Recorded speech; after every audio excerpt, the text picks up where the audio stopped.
Okay, I'm out at the club Eastfield. No, Westfield. I'm getting my east and my west mixed up. Would generally have probably preferred to go to the Westfield. I was going to go to Westfield at dawn, but it was very stormy. It's still less than ideal. First time out after the winter, so not having done anything for months, I can't even remember how things work. I have to remind myself how the buttons on the camera work and find my models, check my control surfaces here, make sure we've not broken anything in storage in the winter. Looks okay. Where are we? Make sure we got throttle cut on. This is the Timber, of course. I'm not going to do anything exciting today because I will hope not. The Chinese curse, may you live in interesting times. I don't want to do anything interesting. Not really today. I just want to, get my fingers, get my thumbs back in and whatever a bit after the winter. One thing I prefer about the other field, the Westfield, is that there's less trees. There's that line of trees near the end. At least there's no corn now. This was all grown up with corn last time I was here in the fall.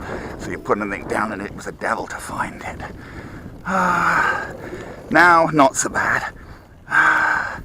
Which way's the wind going? Pretty much dead across the runway, which is unhelpful, but what can you do?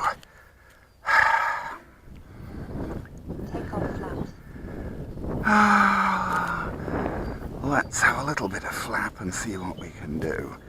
Take the throttle cut off would help.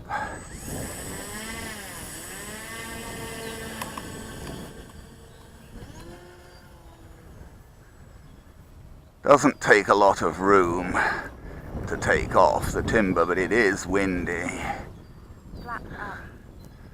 It's windy.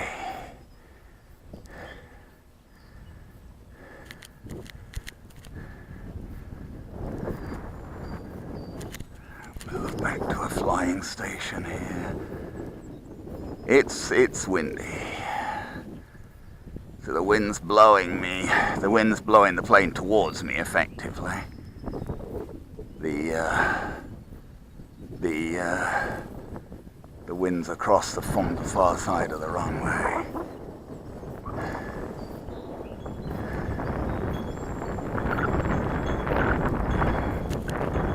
Spent much of yesterday charging batteries. Had one die, not surprisingly. I hope I get that. I'm not optimistic. Okay. Let's take the stabilization off. Famous last words. Let's put the stabilization back on because I can't see what I'm doing. God. Yeah, it's blowing it too much towards me. I prefer to operate, way away from myself, because if I have to look up vertically, then I start getting cricks in my neck and I can't see properly. It's hard to do this turn because it's so windy. The plane doesn't want to do the turn. Let's try that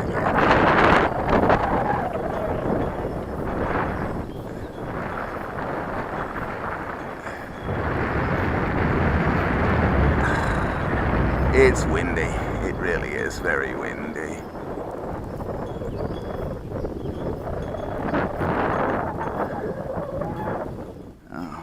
I'm not going to try and go over the top of myself because it's just too bloody difficult.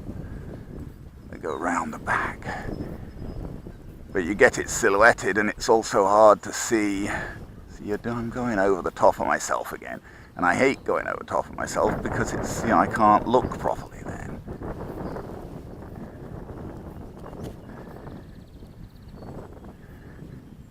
Yeah, not a good day to be coming out for the first time after the winter, really. No, not really.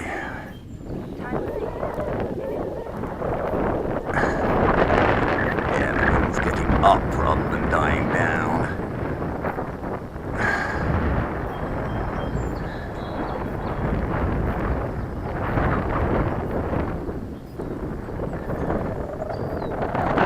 I want the wind to die down, but it's not doing. It's getting more. It's getting brisker, the wind. If I thought it were going to die down later in the day, I would probably have waited till later, but it isn't. I don't think this is as good as it's going to get.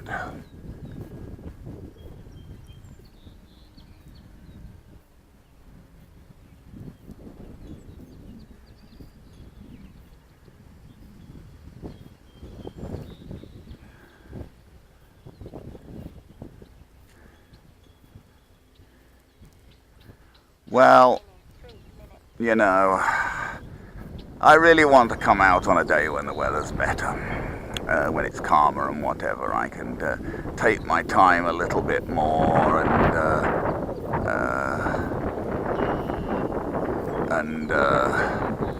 you know,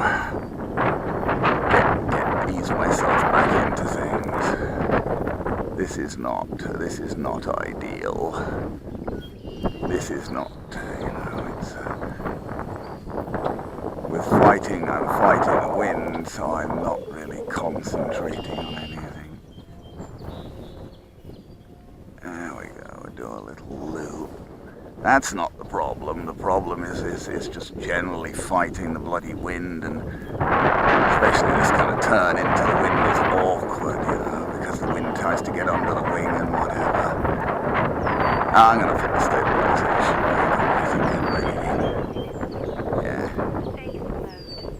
I'm going to put the stabilization back on and see if what we can do about landing it. How are we going to land it? That's a good point.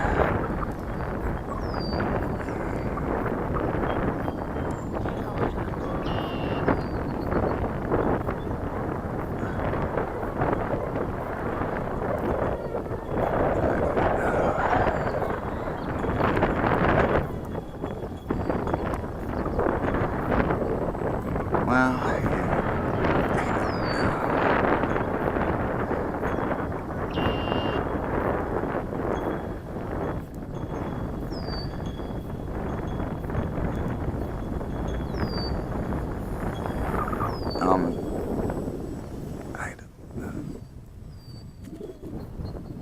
Okay, let's try and land sort of across like this if we can. Whoa, it's not easy with this wind. Whoa. Okay, well, it's tricky with the wind. So I tipped him over on landing even then. Even trying to bring him in stabilized mode, I managed to tip him up because it was, well, you know, really he wants to be coming in dead across the runway to be into the wind. He was coming in even I brought him in diagonally across the runway, and that was still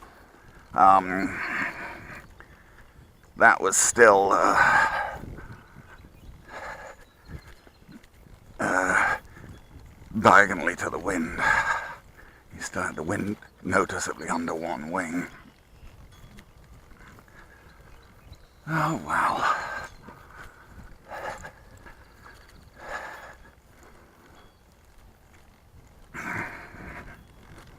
Get battery out. Okay.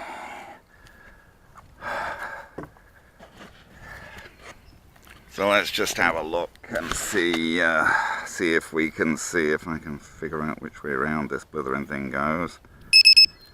Where are we with the battery? We had 1 minute left on the timer. We're down to 11.6, 3.84 a cell.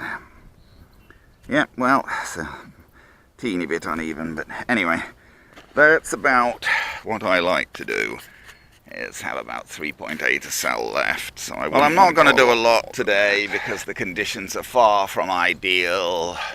Possible storms threatening, quite high winds, but since I'm here at the Westfield, I want to have my trusty old Conscendo out. Now this is the original Conscendo. I now actually have two of them things. There's a lead weight there, I think. What was I going to do? This is the one I lost. I took it out like about the first, I think it was the first day I was flying last year. One of the first days anyway. Launched it at the Eastfield and it was misty and it just went up. I climbed it up and out and it just disappeared in the mist. Didn't realise how much mist there was. And I lost it and went through a lengthy procedure to find it. I did find it again.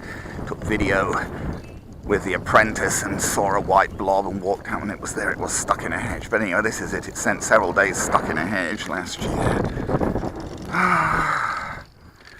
Okay. Got to hand launch this, of course, because it's got no undercarriage or anything. It's basically, well, there is debate about what it is. As far as I'm concerned, it's basically a powered glider.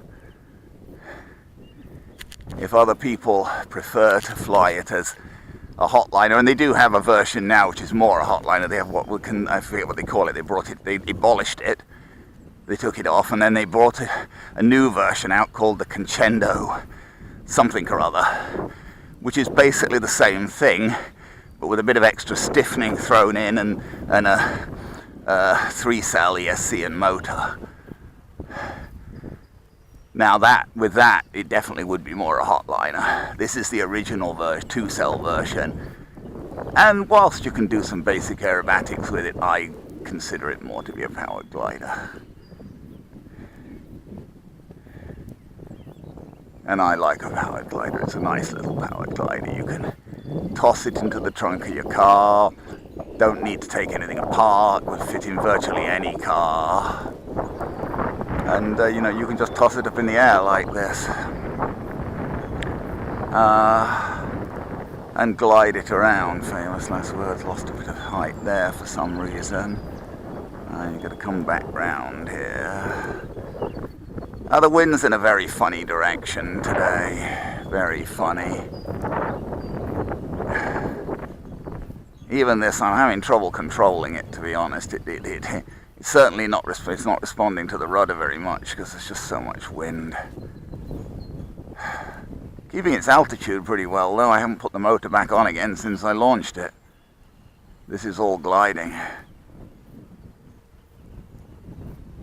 But, it's, well, we are going to have to put the motor back on, aren't we? Oh, let's not go into the sodding trees. Those trees have had many people's planes. Those trees off to the far opposite the flight line there at the end of the runway, they've had a lot of people's planes, those trees have. Now, that was on, this is a power climb. Okay, so we'll level off and take the power off. Always level off before you take the power off, because otherwise, reasonably enough, the plane will stall if you take the power off while you're still climbing and then try and level off. You get a stall usually, which is not particularly fatal, but you waste some of the height you've carefully earned, because you'll drop down before you can recover it. So you want to level it first under power and then drop pretty much at the same time. Drop the power as you level it.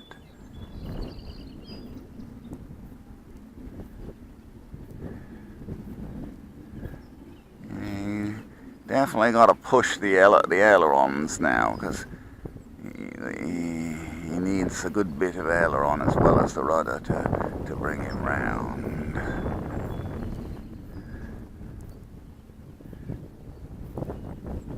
Well, it's natural. It feels like I'm having to force him to turn more than I normally would. Normally he turns quite gracefully, but naturally enough, when the wind's pushing him away, it's, you know, it's kind of uphill work to turn. requires a bit more persistence. The wind is not in a, well, yeah, no, it's not in a good position at all. It's in about the worst possible position, really. Coming from the, the bottom south, coming from the other side of the runway. I mean, it's the least cooperative wind position you can have. Whoa! I'm going to give him some power. See, I was trying to turn him right there, and he was actually turning left. I beg your pardon, all the way around. I was trying to turn him left, and he was turning right. Just because of the wind. The wind was getting under his wing and making him turn the exact opposite way to what I was trying to. And my hat is trying to come off now. Oh well, that's one thing about this guy. He's stable enough that I can just let him glide for a moment. Don't really need it. It's not like some planes you can actually take your hands off the stick for a moment and he'll just glide. But you could take the hands off the stick for quite a while and he'd just glide. Might glide to where you don't want him to glide, but he'd just glide. That was why it was so difficult to find the one. Although I didn't just let it glide. When I realised I'd lost sight of it before, when I lost it, I put the sticks hard over to put it into a spiral. Because I knew if I just let it glide straight, it could end up like a mile away. So I didn't let it go straight. I put the sticks hard over, so although I couldn't see it, presumably it should have been gliding in a spiral. And it was, presumably, because it was just in the hedge of the field on the far side of the. It wasn't this field, but it was, as it were, on the hedge to my front and right. Stuck in the hedge it was, and not damaged at all. Now, I couldn't get the battery to come back to life. The battery had been sitting connected to the ESC for 3 days in the rain and whatever, so not surprisingly, the battery.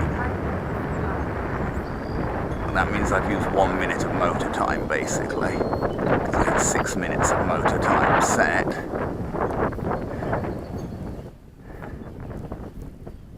Easier, of course, to steer it when you've got power on. Obviously, any plane tends to be easier to steer when you've got power on.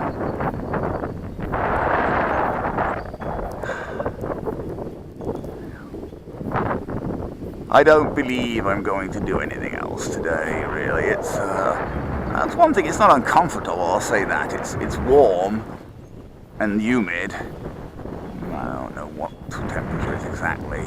Mid to high 20s, probably. But with the wind, it keeps you cool, I say that. Look on the bright side, every cloud has a silver lining. If it were clear and sunny, it would probably be getting stiflingly hot by now, as it has been some days. But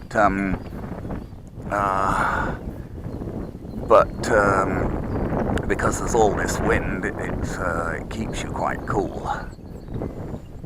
All this air movement must be, I don't know, 30 to 40 kilometre an hour. Round about a 30 kilometre an hour wind or so, gusting to 40, something like that, which I think was what they predicted for now. And it's going to go up from that later in the day. Losing altitude a lot there. Okay, let's go up one more time.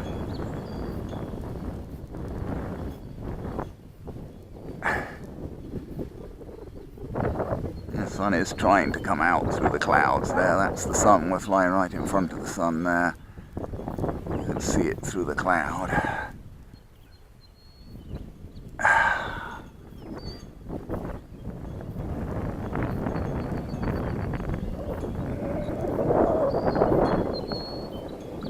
Despite the heat, I don't think there's any real chance you're going to find anything much in the way of you can't find thermals with all this wind. Everything's just blowing around. There's obviously not really going to be a rising air mass with all this wind. Well, the wind itself, as it says, it somewhat helps you to glide into it. There's clouds moving. Birds always manage.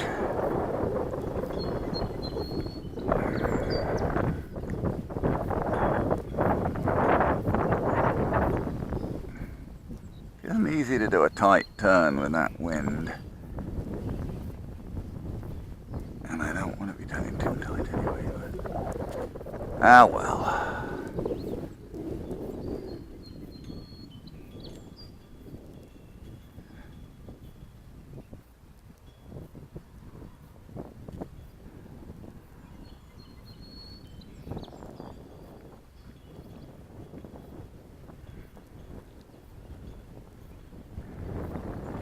What? Is that a turkey buzzard? Some form of carnivorous bird. I think probably a turkey buzzard. Almost as... it's not actually as big as the plane, I don't think. It's just a bit closer.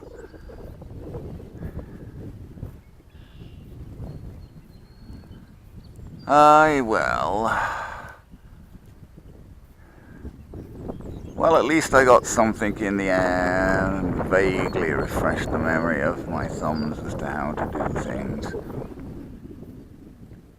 Not exciting. I do have a couple of new things. I bought a couple of things during the winter to swap meet. I bought, what's it, a somewhat oddball glider, a thing called a salto, which sounds more as if it ought to be a condiment, but anyway. It's a V-tailed glider, powered glider with a pop-up motor. The motor sort of pops up out of the top and pushes it. It's a pusher motor, I think, if I remember rightly.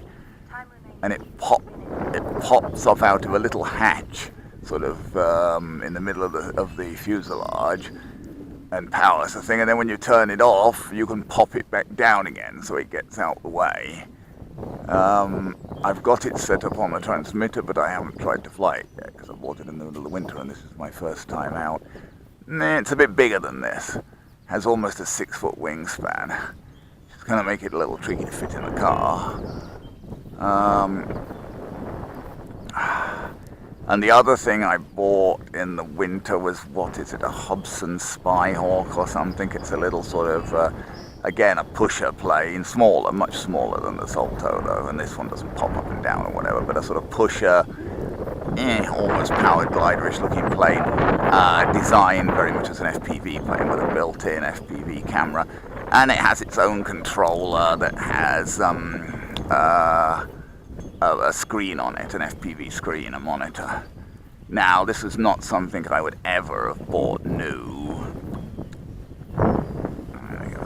Power there because we're getting blown backwards. It's not something I would ever have bought new because I think it sold for about $400 and there's no way I would have paid $400 for it. But I bought it at a swap meet, apparently in functioning conditions, we'll see. So I'll have it out at some point.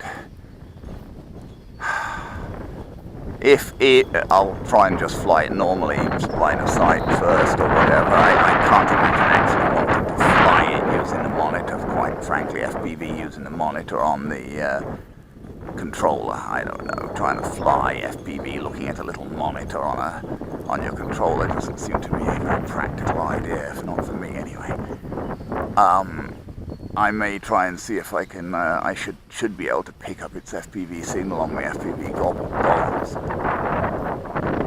And then I can just fly it using the goggles, because my goggles, what do they call it? I think they have all the regular bands on them. They're those Miyasheen, I've forgotten what they call them now, VR Pros or whatever.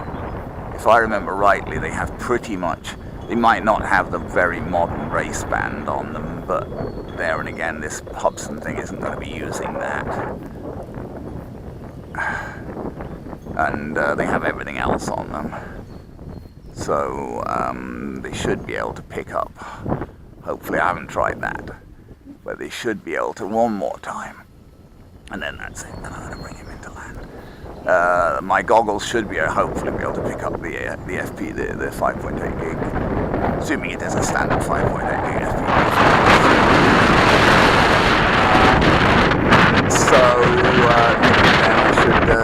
Then I can fly using the goggles, but I'll try and line of sight first.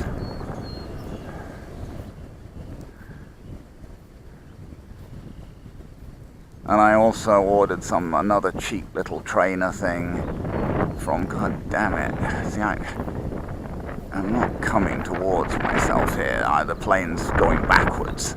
It's gliding backwards. Well, of course it isn't really gliding backwards. but its glide speed in the air is less than the wind speed, so it's going backwards.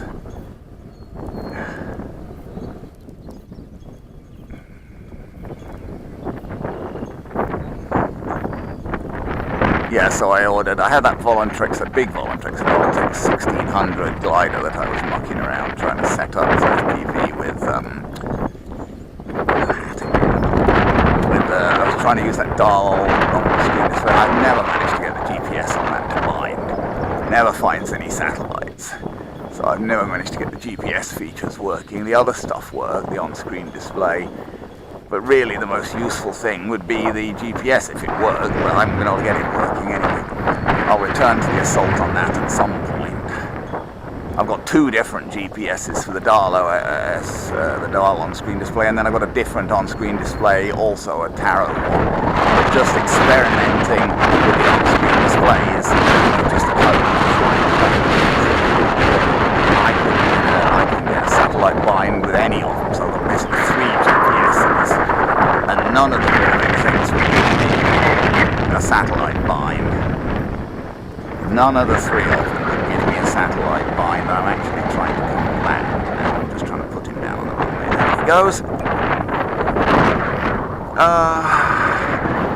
Anyway, this new little trainer thing I ordered is I just thought it was very cheap, and I thought it would be interesting to try it out.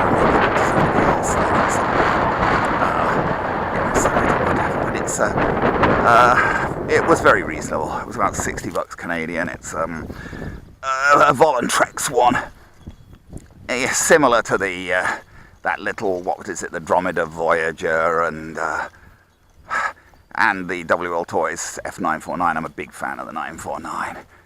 Let's see how this Voluntrix thing compares. Is it as good as if it's as much fun as the 949, I may keep it and give it quite a bit of airtime. I quite often fly the 949, rudimentary though it is. It's a nice fun little thing that you can throw up.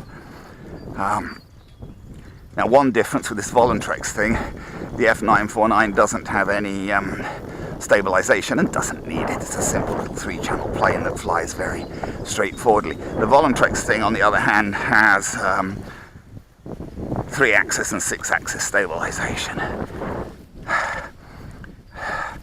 That's great, you know, in these kind of conditions for some things, but it's not really very necessary for a little 3-channel trainer plane, I wouldn't have thought, but anyway, we'll see.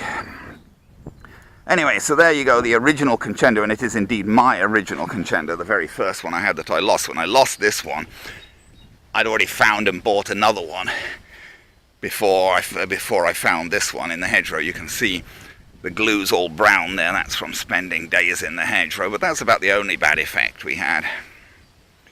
I'm really fond of it, but then I like that kind of gentle powered gliding and things. And if you want more exciting, you get the new version, as I say, that has extra carbon fibre in to stiffen it, and then a 3-channel, and you can fly that, I would imagine, much more like a hotliner. Anyway, I think I'm going to go home and have a late breakfast now, because I don't think conditions are going to improve. In fact, I think they're going to get worse, but that's the first time out for 2018.